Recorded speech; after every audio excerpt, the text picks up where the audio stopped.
All right, hello class. This lesson today is on what you'll be working on for the next 2 weeks. So, um, over the next 2 weeks, you'll be working on an essay. And I know you can groan, you can cry all you want, but this is what English class is all about. So, you'll be doing some informative writing. All right, now right off the bat, I want to say notes on this video lesson is going to be worth 5 XP.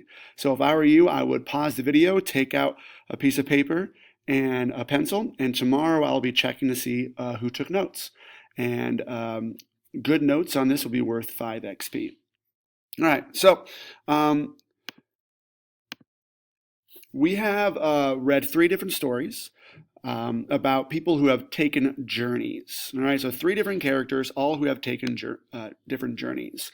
We read Barrio Boy, who was the story of Ernesto Galarza and how he moved from Mexico to California to get an education and all the troubles that he went through. We read the story of The Other Side of the Sky, which was about Farah Ahmedi, and how she lost her leg, she had to cross the border to get away from war, and all of her trials that she went through. And then lastly, we read the poem of The Cremation of Sam McGee, who was about Sam McGee and how he wanted to find gold and what happened to him and how he met his grisly death. Now, Sam McGee, by the way, is the only fictional character, meaning that he's not real, but it is an example of people who actually take journeys and who took journeys during the Klondike Gold Rush. All right. So as you write your essay, it'll be about these 3 different characters and the journeys that they went on. All right. So you will be rereading or taking a look at these different stories again over the next 2 weeks as you put together your essay. Now, here's your writing prompt. All right, this is what you'll be writing about. Think about what motivates the people or characters in the selections you have read. Consider this question: what drives us to undertake a mission? Write an informative essay, and I'll explain what informative means, that answers this question using the 3 characters as examples. Now, your essay will include an introduction with a clear thesis statement or central idea. We'll go over this tomorrow. It will include 3 body paragraphs with relevant supporting details to support your thesis statement, and a conclusion that restates your thesis and summarizes your information. And I know what a lot of you guys are thinking right now. Oh, I'm so excited. This is my excited face. Can't wait to get to this. Guys, do not worry. We'll be going through this essay and writing it together step by step. This is probably your guys' first time writing an essay like this, so I will make sure you guys don't choke on it. And keep this in mind as we go. Remember the old question, how do you eat an elephant? Well, you eat an elephant 1 bite at a time.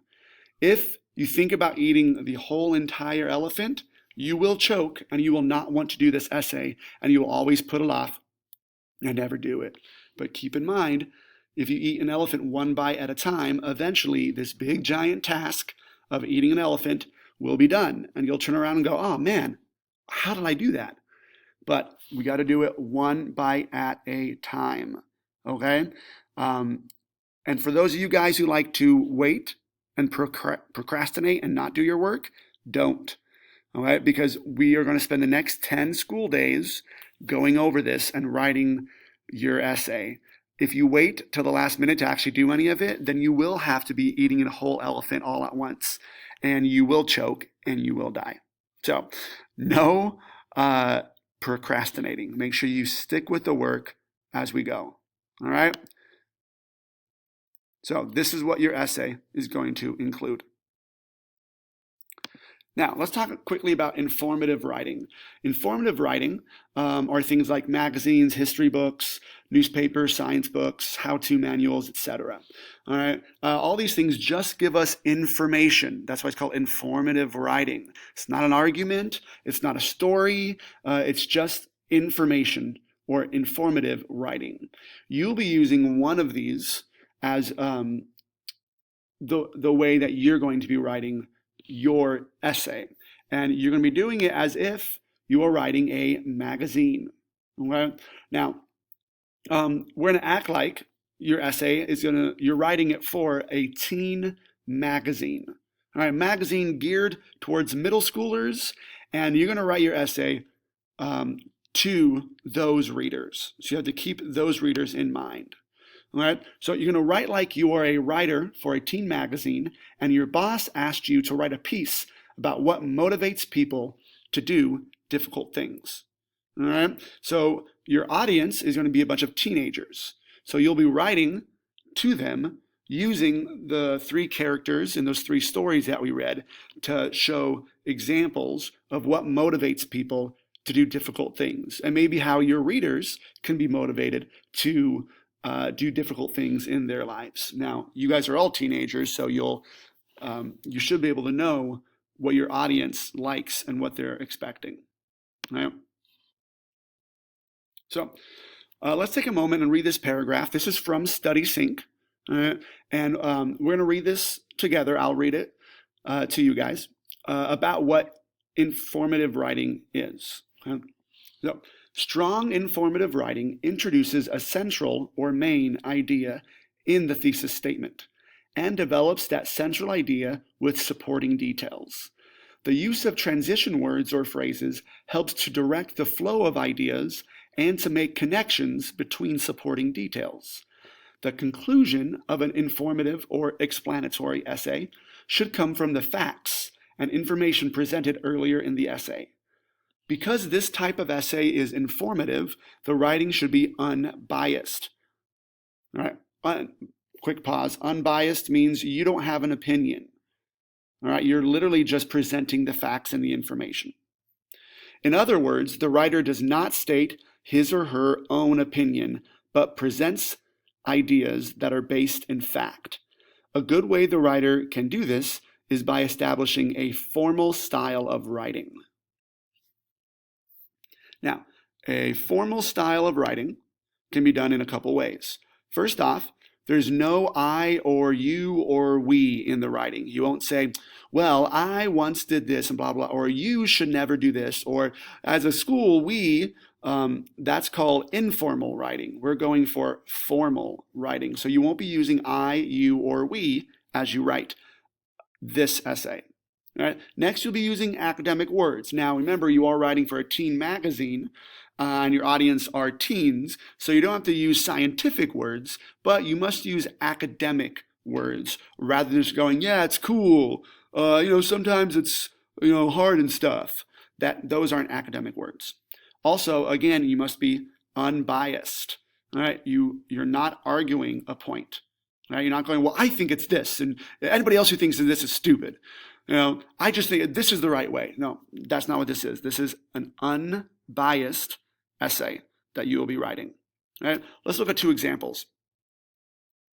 So this is an incorrect way to write this essay. I think people do things because they want lots of money. All right, sorry, I was interrupted by the bell. So I think people do things because they want lots of money. This is incorrect.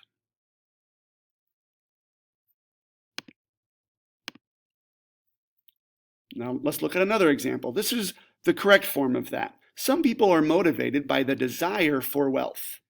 Right? Notice the changes there. There's no I in there. We use a good academic word like motivated, wealth. All right? And it's just giving the facts. It's not biased. I'm not saying, well, people who are motivated by wealth are stupid. No, that would be the wrong way to do it.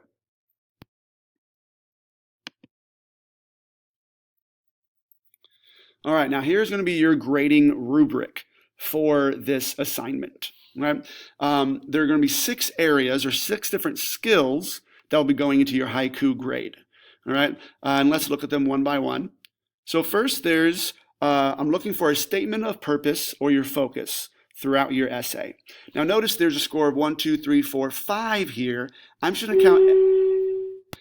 All right, so I'm just going to count anything in the first 2 levels here as of 4. So there's multiple ways now to get the level of 4 here. And then 3, 2, and 1. So if you want to get a 1, which is a low score, this is what you're looking at. If you want to get a 4, right, this is what we're looking at right here. So the first thing is a statement of purpose or focus.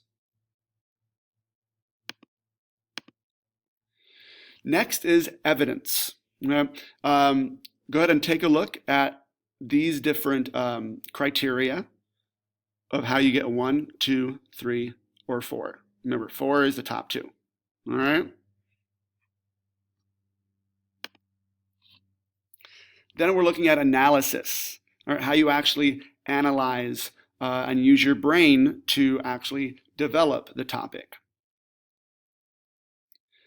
The next one is organization, which is right here. Here's score 5, but organization is going to jump over to the next over here. So this is what I'm looking for when it comes to organization right here. Next, there's the use of language and vocabulary. And this is what we'll be looking when it comes to your use of language, using academic language, specific, precise language as you write. And lastly, looking at conventions. Okay, this is just a big fancy word meaning spelling, grammar, capitalization, all those things that you guys should already be doing. Okay, so this is what I'm looking for when it comes to conventions. Alrighty, so here are your overall kind of glimpses at the writing that we'll be doing for the next 2 weeks. So if you are done early, what I want you to do is to go through this video again and make sure you finish your notes. Notes on this will be due tomorrow and will be worth 5 XP. All right, hopefully you were good for the sub.